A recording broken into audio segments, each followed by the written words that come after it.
गुरुवार के एपिसोड की शुरुआत झनाक से हुई, जो ऋषि से अदिति के साथ क्या हुआ उसके बारे में बात कर रही थी। उसने अपनी माँ की कसम खाकर कहा कि उसने अदिति के साथ कुछ भी गलत नहीं किया है। ऋषि ने कहा कि मुझे पता है तुमने यह नहीं किया, लेकिन तुम्हारे अलावा मैं किसी और के हाथ पर शक नहीं कर सकता कि उसने अदिति को मारने की कोशिश की। झनाक ने कहा कि इसका मतलब यह नहीं है कि मैंने किया है। ऋषि ने कहा कि मैं इस पर विश्वास नहीं करना चाहता, लेकिन यह शक मुझे अंदर से खाए जा रहा है और अब मैं तुम पर थोड़ा शक करने लगा हूँ। झनाक को अपनी कानों पर यकीन नहीं हुआ और उसने कहा कि तुम मुझ पर शक कैसे कर सकते हो।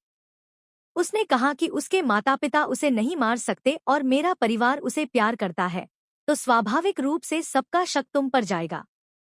झनाक ने कहा कि अगर मैं दोषी साबित हुई तो मैं खुशी से जो भी सजा मिलेगी स्वीकार कर लूंगी, और अगर मैं निर्दोष साबित हुई तो मैं अब तुम दोनों के लिए यही दुआ करूंगी कि तुम लोग अब अदिति के साथ ही रहो।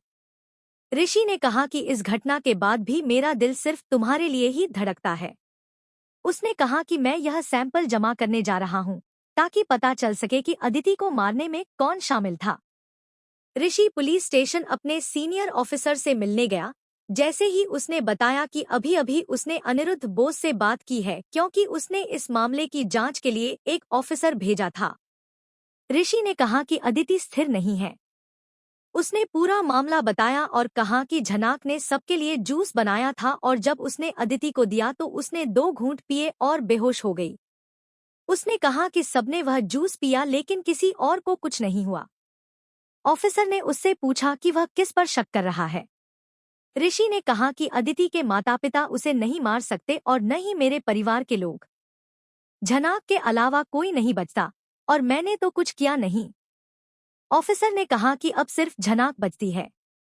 ऋषि ने कहा कि वह ऐसा कुछ नहीं कर सकती। ऑफिसर ने कहा कि इसलिए मैं चाहता हूं तुम निष्पक्ष रहो। ऋषि ने कहा कि इसलिए तो मैं यह सैंपल लाया हूं ताकि पता चले कि अदिति को मारने की कोशिश किसने की। ऑफिसर ने कहा कि एक सामान्य बात है कि कोई भी खुद जूस बनाकर और सबके सामने उसी व्यक्ति को सर्व नहीं करेगा जिसे वो मारना चाहता है, ताकि शक भी उसी पर आ जाए, है ना? ऋषि ने कहा कि उसका दिमाग अभी काम नहीं कर रहा। ऑफिसर ने कहा कि यह भी हो सकता है कि झनाक को फंसाने के लिए अदिति के माता पिता ने ही अदिति को जहर देने की कोशिश की हो ताकि आरोप झनाक पर लगे और उसे उनकी बेटी के केस में फंसाया जा सके।